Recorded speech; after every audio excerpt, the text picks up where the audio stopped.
નગાલાખા બાપા મૂળ તો ખંભાતની બાજુના ખાકસર ગામના હતા અને એના બેન બહુ રૂપાળા હતા. એની ઉપર ખંભાતના નવાબની નજર બગડી એટલે એ માલધારી કોમ હતી. એટલે વિચરતા વિચરતા ખંભાત તાબામાંથી અમારા ભાવનગર આવી ગયા અને ભાવનગરના અધેળાઈમાં એમણે વાસ કર્યો.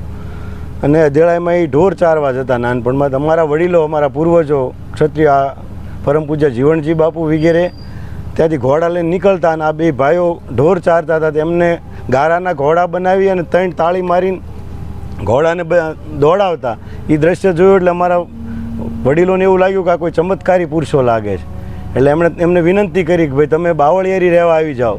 એટલે આમણે કીધું કે અમે વિચરતી કોમ છીએ ને અમે ફરતા રહેવાનું, અમે સ્થિર રહી ન શકીએ, અમારે ઢોર હોય અને ચારો ક્યાંથી ચરાવો. એટલે અમારા વડીલોએ કીધું કે ભાઈ તમને અમે 7 ભાઈઓ છીએ બાવળિયારીમાં, 8મા ભાઈ તરીકે અમે તમને બાવળિયારીમાં વસવાટ કરાવી અને 8મા ભાઈ તરીકે અમે તમને ગરાસમાં અને જમીનમાં, રહેણાંકની જમીનમાં ભાગ આપશું. એ રીતે બાવળિયારી લઈ આવ્યા. એ પરંપરા આજ સુધી ચાલુ છે. એમને 8મા ભાઈ તરીકે જે તે વખતે જમીનો આપી 800 થી 1000 વીઘા. પછી દરેક એમના સારા મોળા લગ્ન પ્રસંગો હોય બધામાં અમારા ભાઈઓ તરીકે રહેવાનું. અમે 7 ભાઈ હતા અને 8મા ભાઈ તરીકે એમને સ્વીકાર્યા. ત્યાર પછી પરંપરા આજ સુધી ચાલુ છે.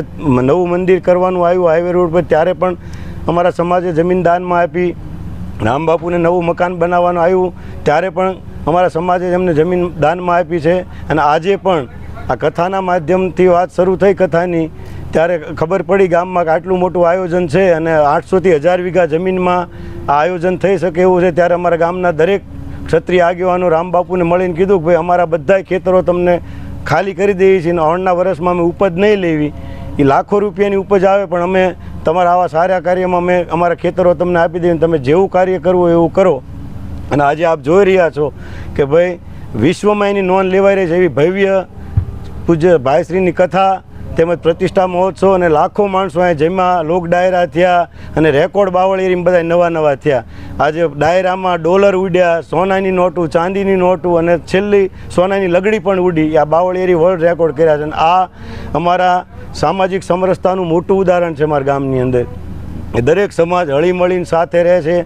આ લોકોએ જમણવાર કર્યો, 9 થી 10 લાખ માણસોને જમાડ્યા. આજુબાજુના ફરતા ગામ ધુમાડા બંધ કર્યા. અમારું આખું ગામ છેલ્લા 10 દિવસથી આજુબાજુના ગામ અહીંયા 2 ટાઈમ જમે છે અને પૂરેપૂરો કથાનો અને આ પ્રસંગનો લાભ લે છે. અને વર્ષોથી આ પરંપરા રહી છે કે અમારે બધા અમે દૂધમાં સાકર ભળે એમ ભાઈઓની જેમ ભળીને સામાજિક સમરસતાની રીતે જીવીએ છીએ. અને ઠાકરને પ્રાર્થના કરી આની આ પરંપરા અને આની આ રીત આજીવનની પેઢીઓ પરંપરાગત ચાલી રહે એવા ઠાકરના અમારી ઉપર આશીર્વાદ ઉતરે અને 2 પેઢીઓને આનો લાભ મળે અને આગળ અમારી બધાની સારી પ્રગતિ થાય એવી હું ઠાકરના ચરણોમાં પ્રાર્થના કરું છું અને આપ સૌને વંદન કરું છું.